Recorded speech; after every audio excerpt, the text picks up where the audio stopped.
new day. Happy Thursday. Right? Today is Thursday, isn't it? Yes, today is Thursday. Happy Thursday. I call this Prosperity Day. Day where you want to tune in to your abundance and your prosperity. When I say tune in, I definitely mean assess your prosperity and your abundance right now. How are you feeling? Are you feeling abundant? Are you feeling prosperous? That's number one. And prosperity and abundance, let's just be clear, prosperity and abundance is not material. Now, you say, okay, I love money in the bank account. That definitely will let me know if I'm prosperous or not. But I'm talking about the vibration of prosperity and abundance. So on Thursdays, I always like to just tune in to my vibration. Where in my life am I abundant? I give thanks for my abundance. I give thanks for my prosperity. I think of things, peace. I think of things that articulate abundance, like the ocean and the universe and the cosmos and bloodlines and generations and my ancestors and all of those different things.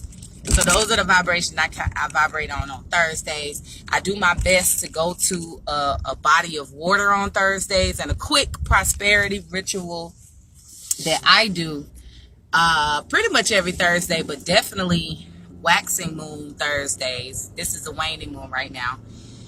Waxing moon Thursdays. A quick prosperity ritual I do is I take my copper coins, pennies usually, and I speak some intentions over them, speak some gratitude over them, and then I toss them in a flowing body of water.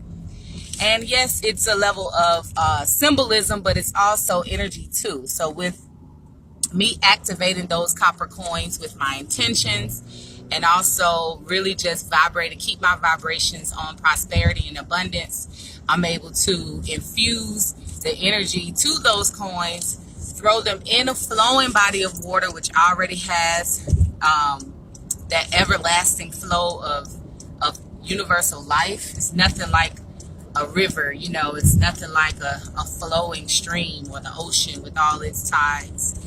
And so I'll throw it in there. So that's a quick prosperity ritual. On the waning moon, which is what we're in now on a Thursday, you want to, do what I said and give thanks, tune into the vibration of abundance, tune into the vibration of prosperity. What does it feel like? How have you experienced it in your lifetime? What examples do we have of that? But on the waning moon, you also want to kind of assess to see if there's anything that you need to let go of that is getting in the way of your abundance or getting in the way of your prosperity. And believe it or not, anxiety, fear, sadness, resentment, those vibrations, they definitely get in the way of your abundance and your prosperity, because there's no way you can feel abundant or prosperous if you're feeling sad, because sadness identifies loss. Peace, sis. It's no way you can tune into abundance or prosperity and you're feeling resentment, because you have an energetic dam going on that's associated with something that's already happened. It's already done. And you're continuing that vibration of that thing that you're resenting by having that resentment. So, this video is not for me to talk fully. I'll do a whole nother video on abundance and prosperity and how to tune into it so that you can actually experience it in this world and not just dream about it or want it or feel like you don't have it. But I just wanted to mention it because Thursdays is a day for you to tune in on that. So on the waning moon, you want to focus in on the things you want to decrease. So identify what you need to let go of that's getting in the way of your abundance. Seriously. Because if you're dealing with any of those vibrations that I just mentioned, your prosperity and abundance definitely will be impacted. You dig? Alright, so let's get to what I came on here to give the word about today. I've been doing good, y'all. I've been doing a word every day. What? Oh, okay. Join the Living Intentionally with Queen Yenn Facebook group, because I'm really starting to transition a lot of what the works and, everything communication with the tribe there. Everything will be there instead of this personal platform. All right, so the word today is be okay with change. Like, I was just thinking about my journey with parenting my son, who is now about to be 14 years old, going off to high school. I have been anticipating this. I'm speaking life into his teenage years as a high schooler. I'm speaking life. I'm just speaking life. I'm resisting being like, oh Lord, help me. You know, I'm speaking life into its existence. But it has been a journey, y'all. So listen, oftentimes we parent how we were parented. We parent how we were parented. And oftentimes we find ourselves doing the same thing that we could not stand that our parents did, right? We knew, we go into this parenting situation thinking, I'm not going to do my child like this, so I'm going to do this differently. But unfortunately, as we resist those things that we resented, I'm not saying we resent our parents, we love our parents, but there are some things that we're like, man, you know, they was killing. Like, I can't even believe they was tripping like that. You know what I mean? But in that resistance of you wanting to not be like that, you end up doing the same thing, right? You end up doing the same thing. And so let me talk to my folks who had those strict parents, those worry warts, those you couldn't possibly make good decision parents. Anybody had those parents? Raise your hand. And if my mama, daddy, or anybody listening to this, I love you. But so it's just a perfect example to what the topic is today, right? So, you know, a lot of us were parented by worry warts, you know, fear mongers. Is that what they call them? I think I'm using the right phrase. Fearful of everything. That if once you understand energy, you understand that a lot of that fear and worry and anxiety projected on the children actually contributed to behaviors that they were trying to prevent. Because where attention goes, energy flows, right? The way you're projecting the energy, it's like, as parents, we so energetic, let's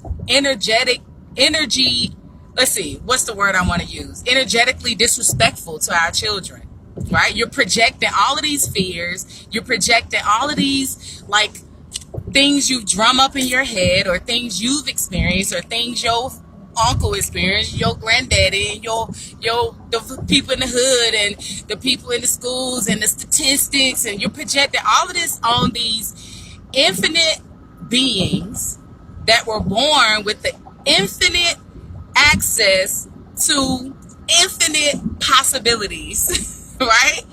Who are of the same source of life that the worlds were made of, you know, and you're projecting all of these tombstones on them, right? That's what I call it, tombstones, like the past. And I've seen it happen many times before. And I'm telling you, I done watched your cousin go down that road, and your uncle, and your daddy, and your and you not gonna be out here doing da. Lord help us, right? So let's be okay with change. We got to change that up, man. If we know about energy, we know what we need to teach our children is about energy. It's about our brain energy, and how our brain has energy, our words, our thoughts, what we think, what we feel. We need to focus in on teaching our children how to tune into their intuition. Because listen, just like we have an inner guidance system, your children have an inner guidance system. And that inner guidance system is spirit.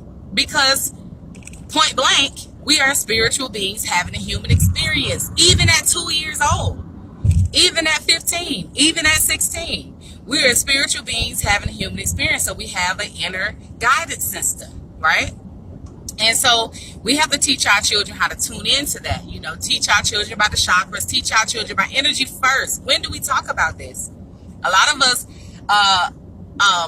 inundate our children with religion, you know, off top. And me personally, I don't go hard on religion. What I go hard on is when religion is taught without spirituality. Because what religion should do is it should help you to religiously stay in tune with spirit. That's it. That's what religion should do. And oftentimes that's not what religion is all about. Religion is about religiously performing dogmatic rituals that are not even understood.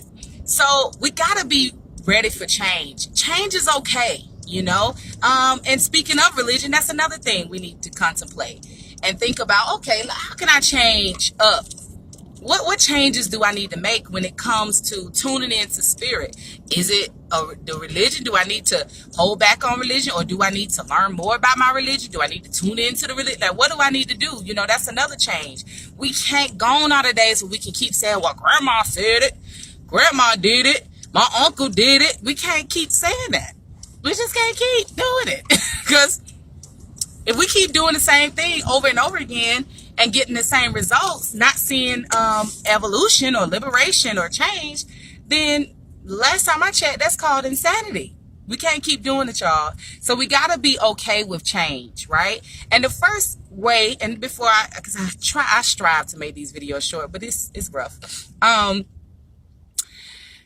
The first way that you can tune into change and be okay with, or figure out what is it that you need to change or evolve in. You know, evolve feels better to people when they hear the word evolve instead of change. You have to be introspective. You know, you have to indulge in introspection activities all the time. What does that mean? You have to tune into yourself. What areas of my life are not balanced? Is it finances? Is it emotions? Is it health? What is it? Where is the imbalance? And then tune into, what am I doing about it? What's happening? If it's your health, what changes can I make? You know, it's okay to change. It's all right. It's okay to try meatless for 30 days, 60 days, 90 days. It's okay. You won't die. I say meatless because meat is one of the main things, but it's okay to go sugarless, starchless, work out for 30 days, try a new workout class, do something different, pick up a hobby, join a sports team, whatever. If it's your finances, it's okay to actually do a budget. It's okay to go by a budget, live off of a budget for a little while, or take a class on financial literacy. It's okay. Change is good. Change is good. So as you do that introspection, then you want to put in your vibration, your meditations, your prayers, your intentions, however you want to do it, however you want to emote it out into the universe, what you're wanting to change. All right. And you want to say it in a positive way. You don't want to put out negative vibrations. So you want to say, if it's your health, you want to say, may my health improve tremendously. May I tune into the way that is good for me. May I tune into a way that will support a lifestyle that will support wellness, wealth, all these different things. That's what you want to put out into the universe, right? After you put out into the universe, don't stress about it. That's a mistake we make. That's the mistake our parents have made with parenting. You have these desires for your children, then you approach the desires with worry. No, energetically that is flawed. Approach the desires with anticipation, with excitement, with gratitude already. You know, begin to, when you're doing your nighttime gratitude prayers or your morning meditation, visualize it and give thanks already. And then will come the inspired actions. And then you take the inspired path to that destination, which is that desire that you're seeking, right? So let's be okay with change, y'all. I hope something I said resonated. I'm going to hop off now because I feel like I done went way too long. But again, make sure you join. Living Intentionally with Queen Yenn, where you would get some great tips, points on how you can live intentionally so we can live our very best life. That's the whole point in being here, right? So we can tune in to source, tune in to God, tune into the infinite source of life, whatever you want to call it, Mother, Father, Creator, tune into it so that we can be it and live it, that life. And it's blasphemous to say that you believe in a higher source and you are not living your very best life, right? And we can. It's possible, and it's simpler than people think. And so really it's all about tuning into it, knowing how to live intentionally, because it really has not been taught to us, and it has not been presented to us by example for many of us. It just has not been, so we don't know. But when we know better, we do better. Enjoy the rest of your Thursday, y'all. Peace.